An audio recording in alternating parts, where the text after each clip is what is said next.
Orang gadis polos bernama Solby tinggal bersama ibunya di tempat yang tak lazim. Mereka tinggal di sebuah ruang rahasia di dalam sebuah hotel ternama. Mereka dikurung dalam waktu yang lama. Si anak bertanya bagaimana mereka bisa tinggal di tempat tersebut, dan si ibu bercerita masa lalunya yang kelam, di mana dia hampir diperkaus dan meminta tolong pada seorang tentara.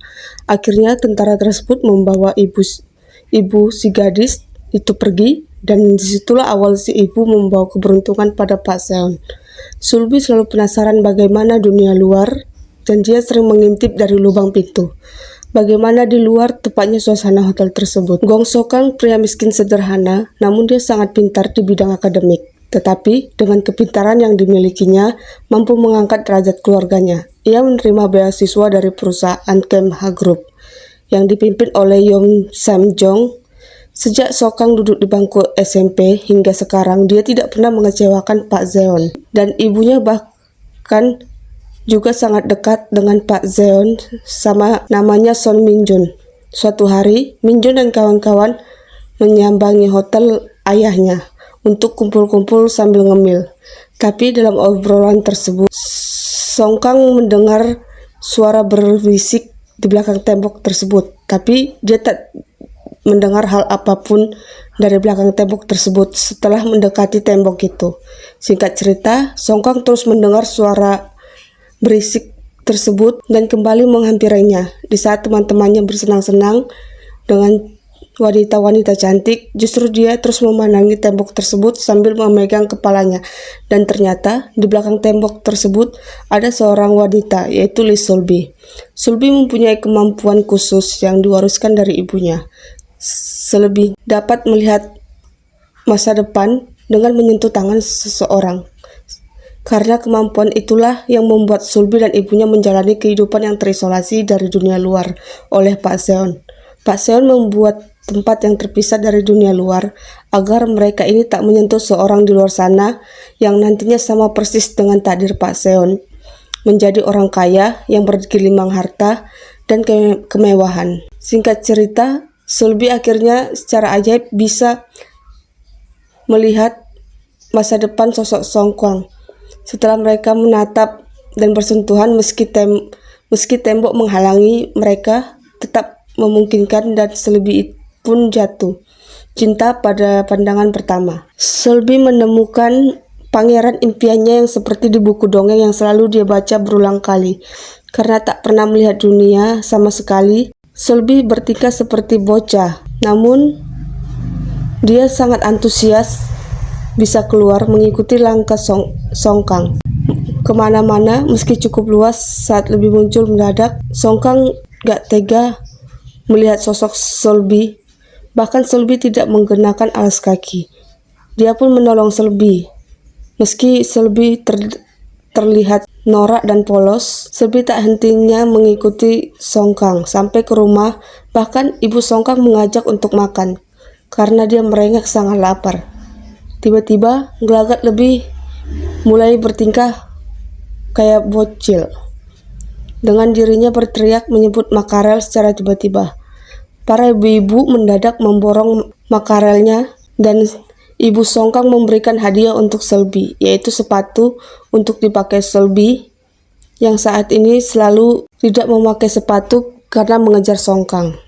Ibu Sokang menyadari bahwa Sulbi memakai kalung yang sama persis dengan Miso ketika di masa lalu yang datang bersama seorang anak laki-laki.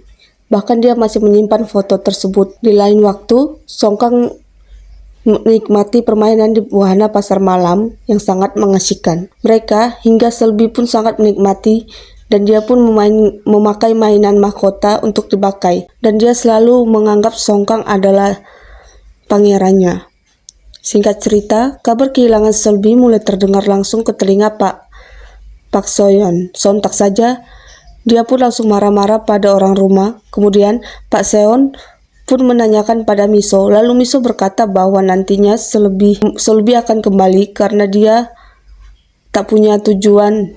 Tak selang berapa lama, Sulbi pun diantar oleh Sokang yang membuat Pak Seon salah paham.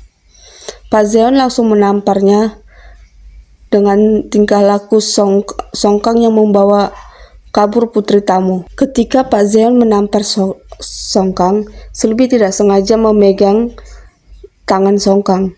Dan di sana, Selby dapat melihat masa depan Song Kang yang sangat tragis. Kedepannya, Pak Zeon pun meminta membawa Min Jun ke ruang rahasia, yang di sana sudah ada Miso dan Selby.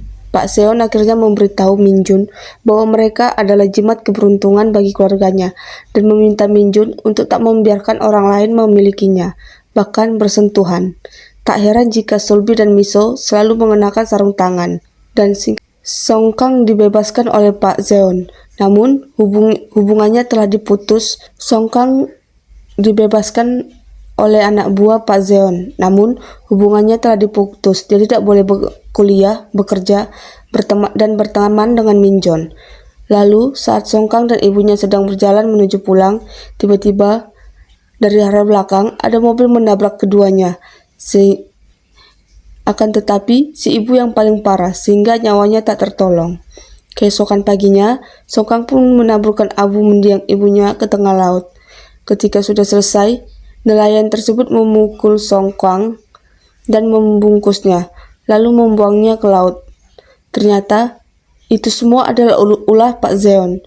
Dengan tragedi ibunya ditabrak hingga memanipulasi kematian Song Kang, yang dengan menyatakan Song Kang mati bunuh diri. Bahkan Min Jun mengetahui jika itu adalah ulah ayahnya, tapi dia tidak bisa berbuat banyak. Semenjak Song Kang dinyatakan bunuh diri, Selby merasa sangat sedih dan terpuruk. Setiap malam, dia selalu menangis dan pagi harinya Song Kang ternyata masih hidup dengan seorang nelayan menyelamatkannya. Saat menangkap ikan, dia menyadari jika ada kejanggalan aneh pada tuduhan Song Kang yang diberitahukan bunuh diri. Hingga terlilit, Pak Guru mengetahui jika seseorang ingin membunuhnya. Di sisi lain, Selby dipaksa oleh para pelayan untuk patuh saat disuntik. Dengan merintih kesakitan, Selby tak bisa berbuat banyak. Ia hanya pasrah. Lalu, hubungan Selby dan Song Kang seperti mempunyai ikatan batin satu sama lain. Dengan mereka saling kesakitan yang sangat mendalam. Keesokan paginya, Selby sudah waktunya menerawang masa depan Min Jun yang akan seperti apa nantinya di masa depan. Di satu sisi, Song Kang pun berpamitan pada Pak Gua. Ia sangat berterima kasih dengan Pak Gua yang menyelamatkan hidupnya. Pak Gua menganggap Song Kang sebagai putranya sendiri. Dia sangat mirip dengan mendiang putranya yang sudah meninggal. Kini, Song Kang pun mempunyai identitas baru dengan nama Go Myung Song. Mulai sekarang, Song Kang adalah anak Pak Go. 2 tahun kemudian, Song Kang yang kini menjalani hidupnya menjadi Go Myung Song sangat gembira dan menikmati sebagai seorang penjual ikan segar yang selalu bernasib sial. Semua orang yang mengetahui itu langsung menjauhi, bahkan tidak ada orang yang mau bicara ataupun menyapa lantaran takut bernasib sial juga. Bahkan, tapi satu ketika ada seorang wanita yang melanggar perjanjian. Dia berbicara santai kepada Go Myung Song. Tiba-tiba kejadian tak terduga terjadi. Setelah wanita tersebut berbicara dengan Go Myung Song, entah kebetulan atau gimana, pasar tersebut menjadi kacau balau. Berbeda nasib dengan Min Jun yang kini sudah sukses setelah bersentuhan dengan Selby dan mendengarkan saran dari Selby. Dia pun sangat berterima kasih. Min Jun memberikan hadiah untuk Selby. Singkat cerita, Selby dan ibunya mulai merencanakan sesuatu untuk keluar dari tempat tersebut. Lebih mengetahui kalau Song Kang yang masih hidup, Selby pun tak sengaja melihat sosok Song Kang ketika dia berada di luar. Setelah 2 tahun terisolasi, kemudian Miso berhasil menghipnotis semua pembantunya dengan sekali sentuhan saja. Selby dan Miso tidak menyanyiakan momen emas tersebut.